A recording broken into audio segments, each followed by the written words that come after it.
नमस्कार दोस्तों, हमेशा मैंने आपको सच्चाई वाली खबर दिखाई है और हमेशा मैंने एक अच्छे नागरिक होने का भी फर्ज निभाया और एक अच्छे पत्रकार का भी फर्ज निभाया हूं। और आप लोग सभी लोग जानते हैं कि जहां भी जो भी सच्चाई वाली घटना थी या जो भी जमीनी स्तर की सच्चाई थी वो मैं अपने खबरों में दिखाने का कार्य किया हूं। मगर आज मेरे ऊपर ही प्रशासन के द्वारा एक ऐसी कार्यवाही की गई है जो कि प्रशासन को इस प्रकार की कार्यवाही नहीं करना चाहिए था। और मैं अपने चित्रकूट के एसपी ऑफिस आया हूं। आज तो मेला का टाइम है और मेले के चलते नहीं है एसपी साहब, मगर उनके ऑफिस के बाहर से मैं आपको एक सच्चाई बताने का कार्य कर रहा हूं। जिस प्रकार से मुझे धमकी मिली थी और मैंने खबर भी आप लोगों को दिखाई थी कि इस प्रकार से धमकी मिली मुझे, और वही धमकी मिलने के बाद मैंने जब 3 तारीख को थाने में लेटर दिया, उस 3 तारीख के बाद 3 दिन तक मेरी उस प्रार्थना पत्र की जांच हुई और जांच होने के बाद एफआईआर दर्ज किया गया। उसके बाद जिसके खिलाफ मैंने लेटर दिया था कि मुझे जान से मारने की धमकी दी जा रही है, और मौके में जब दिया गया था तब मैंने एसडीएम साहब, क्षेत्रीय अधिकारी और थाना प्रभारी से उसी टाइम पे मुजवानी शिकायत की थी और सब पूरी वीडियो दिखाया था कि किस प्रकार से इन्होंने मुझे धमकी दी है। अब ये देखिए दूसरा एफआईआर जो मेरे खिलाफ ही, जो जिनके खिलाफ मैंने दिया था उन्हीं के द्वारा मेरे खिलाफ मुकदमा दर्ज कर लिया गया। मेरा मुकदमा 1:46 में दर्ज किया गया और जो मेरे विपक्षी हैं वो 10:27 में दर्ज कर लिया गया। सेम डेट में मैंने प्रार्थना पत्र दिया, मैंने शिकायत किया। इतने दिन नहीं हो गए थे कि पुलिस प्रशासन को वो चीजें भूल जाए, और अगर कोई सच्चाई है तो दोनों पक्ष को बैठालकर कहीं ना कहीं जांच की जाती है। जांच के नाम पे मुझे पर्ची पकड़ाई गई थी, और वो पर्ची क्या उस व्यक्ति को पकड़ाई गई थी जब उसने प्रार्थना पत्र दिया था, मैं ये नहीं जानता हूं।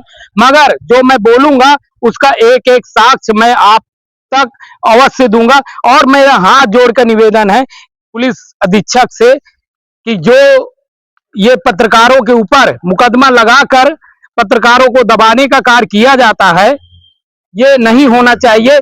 क्योंकि सभी जानते हैं, या कोई वोटिंग करा लिया जाए, वोटिंग ऑनलाइन, कि पुलिस विभाग के जो थाना बने हुए हैं क्या किसी को न्याय मिलता है? तो मैं मानता हूं 90 नहीं 99% नहीं कहेगा।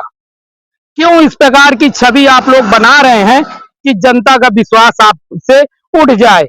और पत्रकारिता अगर स्वतंत्र नहीं है, पत्रकार अगर चौथा स्तंभ नहीं है, तो क्या पत्रकार जब रोएगा तभी आप समझोगे? क्या पत्रकारिता मैं छोड़ दूं?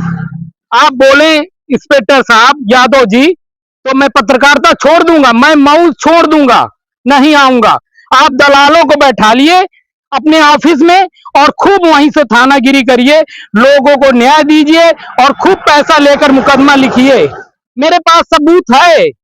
मैं पुलिस प्रशासन से नहीं लड़ सकता हूं, ना शासन से लड़ सकता हूं, क्योंकि मैं बहुत कमजोर व्यक्ति हूं, अति गरीब हूं।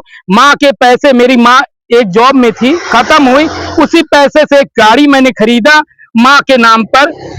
और कब खरीदा? पीतर के दिन खरीदा। क्यों? मेरी माँ मेरी रक्षा करेगी, उसी प्रकार से गाड़ी ने कभी मुझे धोखा नहीं दिया और माँ की तरह मुझे पाला, और आज मैं हूं। मगर मैं यहां पर बात है कि थाना प्रभारी के इतने बड़े ओहदे में पहुंचकर उनकी मां भी अगर इस वीडियो को देखेगी तो कहेगी बेटा क्या यही सच्चाई है?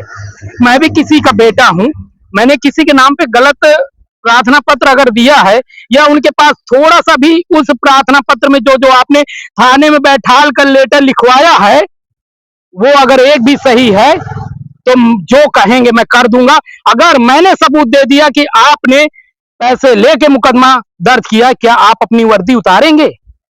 मुझे बताइए, और मैं एक एक आपको सबूत दूंगा कि किस प्रकार से थाना में दलाली की जा रही है और क्या क्या हो रहा है। मेरी इस वीडियो को जहां साहब देखेंगे तो थाने की पूरी वीडियो डिलीट करवा देंगे, कोई सीसीटीवी कैमरे की वीडियो नहीं मिलेगी। क्यों? वही सीसीटीवी कैमरे में सब कुछ कैद है। जब ये घटना हुई थी 1 तारीख की, जो 1 तारीख के नाम पे मेरे एफआईआर लिखे हैं, 100 नंबर वहीं मौजूद थी, वहां पर कई लोग मौजूद थे। क्या मेरी इतनी हिम्मत है मैं किसी के गांव में जाके धमकी दे दूंगा? गुप्ता हूं साहब, गुप्ता हूं, ऑलरेडी पहले से दबा हूं, पहले से कुचला गया हूं। कई पत्रकार कुचले गए हैं, कई पत्रकारों का मर्डर हुआ है। आपने तो सुपारी ले ली मेरी कैरियर खत्म करने का, आपने तो सुपारी ले लिया मुझे फर्जी मुकदमे में फंसाने का। एक फर्जी मुकदमा लिख गया है, हो सकता है कहीं 76 का मुकदमा साहब लिखवा दें, हो सकता है कहीं गांजे का मुकदमा लगा के फंसा के मुझे निपटाने का कार्य करे, हो सकता है असलाहा रख के मुझे फंसाने का कार्य करे। मैं जानता जनादर से बता रहा हूं, आप लोग जानिए, अगर मैंने कभी गलत खबर चलाई हो तो पूरी आईडी को देख लिया जाए, आज तक के मेरे रिकॉर्ड को देख लिया जाए। मैंने कभी ऐसी चीजें नहीं दिखाई जो जनता के बीच में नहीं लाना चाहिए। हमेशा जानकारी वाली खबरें चलाई कि लोग सतर्क हों, लोग आने वाली चीजों को समझे और उस प्रकार की घटनाएं रुकें, और कोई भी व्यक्ति कभी भी न्याय न्याय पर विश्वास करे, उस मंदिर पर विश्वास करे जहां उसे न्याय मिलता है।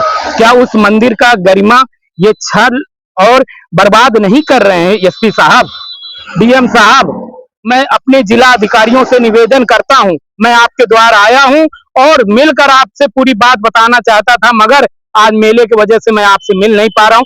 फिर मैं कल परसों आपसे मिलूंगा और मैं एक एक हकीकत आपको बताऊंगा, बताने का कार्य करूंगा। क्यों? मैं एक समझदार अच्छा पत्रकार हूं, ये मैं नहीं कह रहा हूं, लोग कहते हैं मेरी खबरों को देखकर कि हाँ रवि भाई आप गरीबों की आवाज उठाते हैं।